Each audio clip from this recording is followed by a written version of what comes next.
नमस्कार दोस्तों, मैं विजय विद्रोही। आप देख रहे हैं 85 तक। दोस्तों, जैसा कि मैं आपको बताना चाहता हूं कि मैं अभी जो है लखनऊ के परिवर्तन चौक में हूं और यहां पे लोग जो है बाबा साहब के महापरिनिर्वाण दिवस पे सब लोग इकट्ठा हुए हैं और मोमबत्तियां जला रहे हैं। तो मैं दिखाना चाहूँगा कि किस तरीके से यहाँ पे कौन कौन आए हैं और यहाँ का नज़ारा क्या है।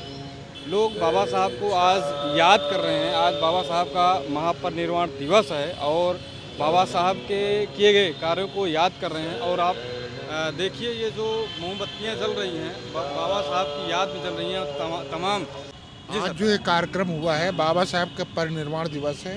जी और यहाँ जो लखनऊ में जो हमारे भंते जिन्होंने बाबा साहब को बौद्ध दीक्षा दिया था, जी प्रज्ञानंद, उनके उपलक्ष्य में, संत गाडगे जो मतलब महाराष्ट्र के हैं उनका उपलक्ष्य में, उनका भी शरीर मतलब उसी टाइम शांत हुआ था। जी और एक हमारे साथ में उपासिका है प्रभा जी, उनके उपलक्ष्य में भी मतलब ये शांति पाठ परित्र पाठ रखा गया है। जैसे शांति पाठ होता है बौद्ध धर्म में, परित्र पाठ कहलाता है। जी ये परित्र पाठ यहाँ पर रखा गया है और इसमें हम समाज के सारे लोग इसमें उपस्थित हैं। और इसमें एक ये भी मतलब प्रयास किया गया है कि 1100 मोमबत्ती जला करके जी मतलब इस परिनिर्वाण दिवस को या मतलब उनके अंतिम दिवस को मतलब इसकी या 68वां मतलब वो है जन्मदिन, ऐसे चलते थे। 68वां मतलब ये है परिनिर्वाण दिवस बाबा साहब का। जी उसको कैसे मनाया जाए, कैसे किया जाए, ये इसका पूरा प्रयास किया गया है। जी और समाज के जो संभ्रांत लोग हैं उतने लोग इसमें बुलाए गए हैं कि मतलब इसमें कोई तरह से हम लोग का ज़्यादा भीड़ नहीं इकट्ठा करना हाँ, था। हाँ, हाँ। और हमें मतलब उसका बाबा साहब का कैसे परिनिर्वाण दिवस मनाया जाए। जी अपना तो परिचय बता दीजिए तो और महेश आसानी होगा। सत्यार्थी मेरा नाम है। जी जी। और मैं वहीं कहाँ से रहने वाले हैं? हम यहीं लखनऊ में बुद्धियार रिसालदार पार्क है, जी जी लाल कुएं में, जी जी जी जहाँ प्रज्ञानंद रहते हैं उनके बगल में ही हमारा घर है, वहीं हम रहते हैं। जी। तो सर, यहाँ पे जैसा कि मैं देख रहा हूँ, जी, जी। नज़ारा दिख रहा है कि बाबा साहब की याद में हाँ। यहाँ पे अभी आपने बताया कि हज़ारों मोमबत्तियाँ जो हैं जलाई गई हैं। मोमबत्तियाँ जलाई गई हैं, इसका उद्देश्य क्या है? क्या जो है जाहिर करना चाहते हैं? मतलब जैसे कि कोई महापुरुष होता है ना, जैसे जी। महापुरुष जिसके अंदर सील समाधि प्रज्ञा होती है, जो मतलब जो इधर सीलवान होता है, इधर से इधर जो से खड़े सील होते हैं। हाँ, ये सर। जो सीलवान होता है, जी जी जिनके अंदर मतलब सील होता है, समाधि होती है, प्रज्ञा होती है, प्रज्ञावान होते हैं, वो लोग कभी मरते नहीं हैं। जी जी जो भी मतलब ऐसे महापुरुष होते हैं, जैसे बाबा साहब के अंदर बहुत, और वो सील का मतलब होता है 5 सील होते हैं। हिंसा न करना, जैसे किसी की हत्या न करना। दूसरा सील होता है चोरी न करना, व्यभिचार न करना, झूठ न बोलना जी और नशे की सेवन न करना। ऐसे जिसके अंदर गुण होते हैं, जिस व्यक्ति के अंदर एक गुण होते हैं, वो व्यक्ति हमेशा मरने के बाद भी अमर ही रहते, मतलब मरते नहीं हैं। और उनका मतलब एक तरह से ये दिखाया जाता है कि मतलब वो जीवित हैं। जी और उनको जागृत करने के लिए हम लोग का मतलब समाज में एक मैसेज देने के लिए कि वो अमर हो जाते हैं। जो अमर हो जाते हैं उनका कोई मृत्यु नहीं होती है। और समाज में उनका कैसे मतलब ये तो समाज में हम लोग का भी मतलब एक प्रयास है कि मतलब उनको इस रूप में मनाया जाए कि उनका जो ज्ञान है, जो उनका हम लोग के जीवन में जो प्रकाश दिया है, हम लोग का मतलब जीने की जो मतलब महामानव रहे, मानवता के लिए जो संदेश दिया, उसको हम लोग अमर रखना चाहते हैं। यही उद्देश्य है इसका। सर, जैसा कि देखा जाए तो जो बाबा साहब का एक मिशन था, मूवमेंट था, बाबा साहब का जो स्ट्रगल ऑफ लाइफ है, उन्होंने बहुत संघर्ष किया है, बहुत कुछ त्याग किया और हमको एक संविधान दिया, जिसके बदौलत आज हम यहाँ पर हैं। तो आप बाबा साहब के स्ट्रगल को कैसे देखते हैं और उनका जीवन संघर्ष के बारे में कुछ बताइए। बाबा साहब का जीवन संघर्ष ही मतलब उनका जीवन ही पूरा जीवन संघर्ष जी है। जी जी वो बाबा साहब का जो चित्र आप कभी जितनी फोटो आपको दिखाई पड़ेगी, कहीं पर भी जो फोटो आप देखेंगे, बाबा साहब कभी हंसे नहीं, हमेशा वो सोच रहे हैं, चिंतन कर रहे हैं। जी जी जी तो जो व्यक्ति हर श्वास पर जिस व्यक्ति का हर श्वास पर चिंतन चल रहा हो कि हम समाज को कैसे आगे बढ़ावें, इसके लिए कितना लिखना पड़ा कितनी, और कम से कम 32 किताबों को उन्होंने अपने आप लिखा। और अंतिम समय पर उन्होंने बौद्ध धर्म को मतलब कैसे डेवलप किया जाए, इसके लिए भी उन्होंने भगवान बुद्ध और उसका धम्म एक किताब लिखा, और वो किताब जब लिख नहीं पाए, छप भी नहीं पाए थे, जी जी। और वो ख़त्म हो गए। और उन बाबा साहब का ये मिशन था, अगर 20 साल और जो जिंदा रह जाते तो ये समझ लो कि भारत में बौद्ध धर्म मतलब पूरा फैला देते, क्योंकि 14 अक्टूबर 1956 को उन्होंने बौद्ध धर्म की दीक्षा ग्रहण किया और 6 दिसंबर को मर गए। 14 अक्टूबर से और 6 दिसंबर के बीच में मेरे ख्याल से 21 से 22 दिन का फर्क है। वो इतने ही दिन जीवित रहे, और वो मतलब क्योंकि ये जो समाज में रहे, जितना अत्याचार, जितना शोषण, जितना अन्याय उन्होंने देखा, खुद देखा, और ये समाज आज भी देख रहा। ये बहुत बड़ी मतलब वो जानते थे कि मतलब कैसे हम इसको समाज को कैसे बचावें, कैसे इसको सही रास्ता। अभी आपने कहा कि बाबा साहब कुछ और दिन जीवित रहते तो शायद इस देश की दशा और दिशा कुछ और होती।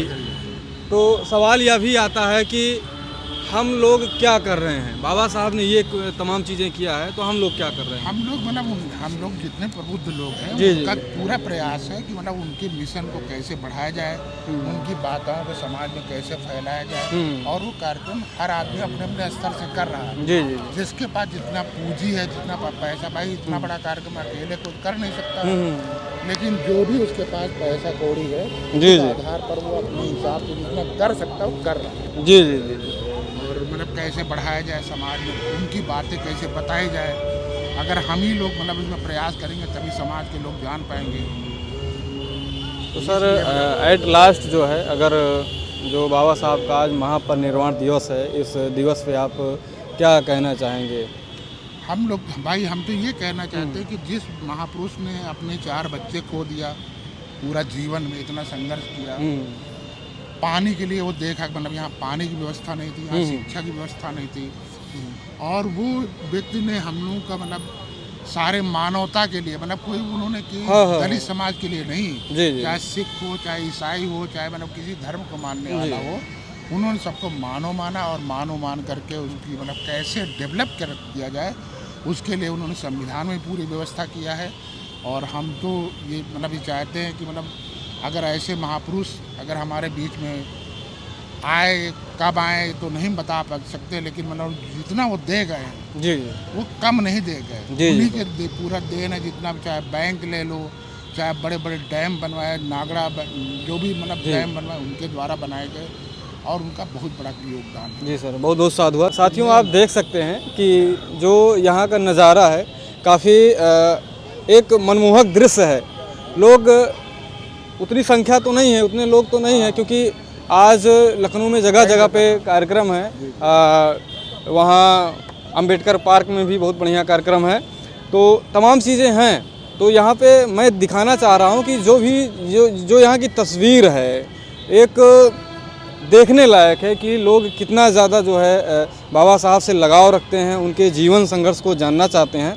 यहाँ पर तमाम जो है मीडिया कर्मी हैं, हम भी चाहेंगे कि कुछ लोगों से बात करें और क्या चीज़ें हैं, तो आइए देखते हैं। आज हम लोग यहाँ पर बोधिसत्व बाबा साहब डॉक्टर अम्बेडकर के 68वें परिनिर्वाण दिवस के रूप में बुद्धंग नमामि धम्मध्वज यात्रा संस्थान की ओर से सभी जो उनके सहयोगी हैं यहाँ पर एकत्र हुए हैं। आज देख रहे हैं कि हम सभी ने यहाँ पर मिलकर बोधिसत्व बाबा साहब डॉक्टर अम्बेडकर, संत ग्याड़गे जी महाराज और परम पूज्य बनते प्रज्ञानंद जी को 1100 दीप प्रज्वलित कर इस प्रांगण को पूरे दीपों से सजाकर इनको सच्ची श्रद्धांजलि अर्पित की है। साथ ही हमारी जो महाउपासिका प्रभा बौद्ध जी थी, हमने उनको भी आज यहाँ पर श्रद्धांजलि अर्पित की है। और इन्हीं आज हम लोग श्रद्धांजलि अर्पित करने का कारण ये भी है क्योंकि बोधिसत्व बाबा साहब डॉक्टर अम्बेडकर हमारे लिए एक महापुरुष ही नहीं थे, बल्कि वो एक बोधिसत्व थे। यानी कि अगर हम भगवान बुद्ध के बाद किसी को देखते हैं, वो बोधिसत्व बाबा साहब डॉक्टर अम्बेडकर को देखते हैं, क्योंकि बोधिसत्व बाबा साहब डॉक्टर अम्बेडकर ने ही हमको बुद्ध जनवाया है। अगर बोधिसत्व बाबा साहब डॉक्टर अम्बेडकर ना होते तो हम बुद्ध को नहीं जान पाते। आज ये धरती जो बुद्धमय हो रही है और प्रकाशमय हो रही है, बुद्ध के विचारों को जो चारों तरफ संग्रहित किया जा रहा है और उनको फैलाया जा रहा है, प्रसारित किया जा रहा है, ये बोधिसत्व बाबा साहेब डॉक्टर अम्बेडकर की देन है, जो आज हम यहाँ पर सभी एकत्रित हुए हैं और उनको 1100 दीप दान कर यहाँ पर सच्ची श्रद्धांजलि दे रहे हैं। थैंक यू जी, हमारे एक मिनट सर, अपना परिचय बता दीजिए। मेरा नाम हरीश चंद्रा है और मैं राष्ट्रीय अध्यक्ष बुद्धंग नमामि धम्मध्वज यात्रा संस्थान, और हमारे बीच CL राजन जी हैं, निम्बेकर जी हैं, और अरुण गौतम जी हैं, विमल जी हैं, और हमारे समय सिंह जी हैं। कुल कितनी संख्या में लोग आज यहाँ मौजूद? आज लगभग यहाँ पर जो है 100 से अधिक लोग यहाँ पर उपस्थित हुए थे। हमारे पूज्य भिक्खु संघ भी, जो कि पूरे कार्यक्रम का समय प्रदेश, कितना रखा था, क्या रखा था आपने? हमने मात्र 2 घंटे का इसलिए रखा था क्योंकि दिन भर यहाँ पर लोग कार्यक्रमों को अटेंड करके ही आते हैं, इसलिए 2 घंटे का हमने समय रखा था। उसके बाद हमने 1100 दीप यहाँ पर प्रज्वलित किए हैं, जो आप सभी के सामने। प्रदेश के मुख्यमंत्री जी ने भी आज बाबा अम्बेडकर साहब की जी पूरी पे फूल अर्पण किया है, कि किस तरह धन्यवाद देंगे? हम उनका तहे दिल से शुक्रिया अदा करते हैं कि उन्होंने बोधिसत्व बाबा साहेब डॉक्टर अम्बेडकर को जाना और माना, और बोधिसत्व बाबा साहेब डॉक्टर के आदर्शों पर चलकर आज वो माननीय मुख्यमंत्री के रूप में जाने जाते हैं। सर, बाबा साहब का जो एक मूवमेंट था, आप उसको कैसे देखते हैं? बाबा साहेब का मूवमेंट जो है 3 रूपों में जाना जाता है। एक शैक्षिक मिशन है, एक सामाजिक मिशन है और एक धार्मिक मिशन है। आज हम जो ये कार्यक्रम करते हैं, हमने बाबा साहेब डॉक्टर अम्बेडकर के शैक्षिक, सामाजिक और धार्मिक तीनों मिशन को हम चलाने का प्रयास बुद्धंग नमामि धम्मध्वज यात्रा के संस्थान के माध्यम से और सहयोगी संस्थाओं के माध्यम से कर रहे हैं, जो कि आज हमारे लिए ये गौरव का विषय है कि हमारे बीच और हमारे समाज को एक बोधिसत्व बाबा साहेब डॉक्टर अम्बेडकर मिले हैं। सर, जैसा कि उस समय जब बाबा साहब का स्ट्रगल लाइफ चल रहा था, तो उस समय मेन समस्या यही थी कि जातिवाद। तो आज वर्तमान समय में वो कितना साकार हो पाया, जो बाबा साहब का संघर्ष था? इसका जवाब जो है हमारे CL राजन जी देंगे। जी सर, उन्होंने क्या चीज़ बताइए? सर, मैं ये पूछ रहा हूँ कि जो बाबा साहब का एक स्ट्रगल था लाइफ का, कि उन्होंने कास्ट को जो है बहुत ज़्यादा झेला था, और उनका ये सपना था कि जो कास्टिज्म है इंडिया से बिल्कुल ख़त्म ही हो जाए। तो आज वर्तमान समय में कितना वो अप्लाई हो पाया, कितना सुधार हो पाया है? देखिए, बाबा साहब ने, ये बात सही आपने कहा है कि पूरा जीवन उनका इस कास्टिज्म का ही शिकार रहा है। जी जी। उनको शिक्षा से लेकर और उच्च स्तर तक जो गए हैं, वो चाहे लंदन गए हों, चाहे ब्रिटेन, जहाँ भी गए हैं, जी जी। हर स्तर पे उनको सामना करना पड़ा। उन्होंने ये जो जात पात, ऊंच नीच, छुआछूत जो थी, इसको दूर करने के लिए पूरे जीवन भर संघर्ष किया, मार भी खाई, कई आंदोलन भी किए। उसके बाद उन्होंने काफ़ी अध्ययन भी किया, जी जी। देश के बाहर भी, किस जात पात, ऊंच नीच, छुआछूत का कैसे निवारण हो सकता है। सभी धर्म ग्रंथों को भी पढ़ा। लगभग सभी धर्म ग्रंथों में कुछ न कुछ उनको असमानता नज़र आई, क्योंकि हम लोग बाबा साहब से बड़ा विद्वान किसी को नहीं मानते हैं।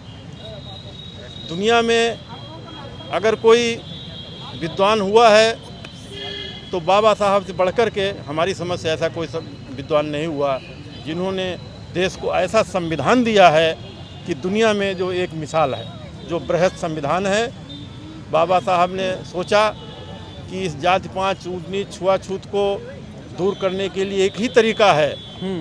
उन्होंने बौद्ध धर्म को अंगीकार करने के लिए सन 1935 में घोषणा कर दी थी कि यदि जाति पात, ऊंच नीच, छुआछूत यदि दूर नहीं होती है देश से, तो मैं बौद्ध धर्म को अंगीकार कर लूँगा। उन्होंने इन 30 सालों में सभी धर्मों का अध्ययन किया। इस्लाम धर्म हो, क्रिश्चियन धर्म हो, जितने भी धर्म थे सभी धर्मों, पारसी धर्म हो, सबका उन्होंने अध्ययन किया। लेकिन उनमें सबसे ज़्यादा जो उनको समानता जो मिली है, बौद्ध धर्म में उनको नज़र आई, जो भगवान बुद्ध द्वारा प्रतिपादित धर्म है, बुद्ध धर्म। इसलिए बाबा साहब ने जो 14 अक्टूबर 1956 को जाति पात, छुआछूत नीची दूर करने के लिए 14 अक्टूबर 1956 को नागपुर की दीक्षा भूमि पर भंते चंद्रमणि जी कुशीनगर के जो थे, इसके साथ ही लंका के कुछ भिक्षु थे, उनके समझ बौद्ध धर्म की दीक्षा ली और एक संदेश दिया कि जो देश में जाति पात, छुआछूत, ऊंच नीच है, इसको निराकरण करने का एक ही तरीका है कि सब लोग, जो समाज पिछड़ा हुआ समाज है, दलित समाज है, जो असमानता का शिकार है, वो बौद्ध धर्म को स्वीकार करने के बाद निश्चित रूप से जात पात, ऊंच नीच, छुआछूत दूर होगी और पूरे विश्व में इनकी एकता भी बनेगी। क्योंकि इंडिया में ही बौद्ध धर्म नहीं, बौद्ध धर्म के बहुत से कंट्रीज बौद्ध धर्म के हैं। यदि ये समाज, पिछड़ा समाज बौद्ध धर्म को अपना लेगा तो निश्चित रूप से इसकी भाई बिरादरी जो है विश्व के अन्य देशों से जुड़ेगी, निश्चित रूप से ये समाज जो है आगे बढ़ेगा। एट लास्ट सर, आज महापरिनिर्वाण दिवस पे यहाँ पे सब लोग एकत्रित हुए हैं, तो आप क्या कहना चाहेंगे इस दिवस पे? देखिए, अब एक ऐसे महापुरुष का परिनिर्वाण, यहाँ पर परिनिर्वाण दिवस मनाया जा रहा है, खाली यहीं पर नहीं मनाया जा रहा है। बाबा साहब डॉक्टर अम्बेडकर महासभा परिसर है, वहाँ पर भी मनाया गया। वहाँ पर हमारे माननीय मुख्यमंत्री जी, कुछ अन्य मंत्रीगण भी आए, उन्होंने भी बाबा साहब को श्रद्धांजलि अर्पित की है और पूरे देश में बाबा साहब को आज श्रद्धांजलि अर्पित की जा रही है। और देश ही नहीं, पूरे दुनिया में जो बाबा साहब के अनुयायी हैं, आज वो 6 दिसंबर को बाबा साहब को श्रद्धांजलि अर्पित कर रहे हैं। सर, जैसा कि अभी आपने बताया कि पूरे देश में बाबा साहब की जयंती, मतलब कि परिनिर्वाण दिवस मनाया जा रहा है, उनको याद किया जा रहा है, तो जो लोग मना रहे हैं, क्या वो 22 प्रतिज्ञा बाबा साहब की है, वो उस चीज़ को भी एक्सेप्ट कर रहे हैं? देखिए, ये मनाने वाले लोग क्या ढोंगी लोग हैं कि रियल में मानते हैं? जहाँ तक 22 प्रतिज्ञाओं का प्रश्न है, जी, ये बहुत ही विचारणीय बिंदु है। और इसी 22 प्रतिज्ञाओं को लेकर के आप जानते ही होंगे, वो हमारे दिल्ली के जो माननीय मंत्री जी थे, जी, बहुत विवाद खड़ा हुआ। अब बाबा साहब ने जिस समय 22 प्रतिज्ञाएं ली, उस समय देश की स्थिति परिस्थिति कुछ ऐसी थी, इसलिए उनको 22 प्रतिज्ञाएं लेनी पड़ी। इसलिए प्रतिज्ञाएं ली कि हमारा समाज इसको अंगीकार करे और इस जो असमानता है उससे समाज असमानता जो है दूर हो। जी। लेकिन अब रही बात, कितने लोग अनुसरण करते हैं। जी जी जी, वही चीज़ ना कि ये ऐसा आप है मान रहे कि हैं जो लोग बाबा साहब के पक्के अनुयायी हैं, उनकी प्रतिज्ञाओं का अनुसरण करते हैं। हम ये नहीं कह सकते हैं कि सारा समाज जी प्रतिज्ञाओं का अनुसरण कर रहा है, लेकिन जितना हो सकता है बाबा साहब के जो अनुयायी हैं, जो समर्थक हैं, वो सब जो हैं बाबा साहब की जो प्रतिज्ञाएं हैं उनका अनुसरण करते हैं। सर, जो बाबा साहब का एक मूल मंत्र था कि शिक्षित बनो, संगठित रहो, संघर्ष करो, वो कितना आप देख रहे हैं साकार होता दिख रहा है? क्यों, शिक्षित तो समाज हुआ है, आप भी देख रहे होंगे। जी। काफ़ी लोग पढ़ लिख के हम लोग यहाँ खड़े हैं। जी। अगर पढ़े न होते हम कहाँ खड़े होते? जी। तो निश्चित रूप से काफ़ी लोग आगे बढ़े भी हैं। जी। हाँ, शिक्षित हुए हैं, सरकारी सेवा में भी आए हैं, हमारा घर परिवार भी आगे बढ़ रहा है। जी। तो एट लास्ट जो है हम सर को साधुवाद देते हैं कि सर ने इतनी बढ़िया जानकारी दी। सर, अपना परिचय बता दीजिए। CL राजन, मैं सेवा स्तंभ ऑर्गेनाइजेशन से जुड़ा हुआ हूँ, जी all India SCBC minorities welfare association. जी सर, थैंक यू सर, और बहुत बहुत साधुवाद।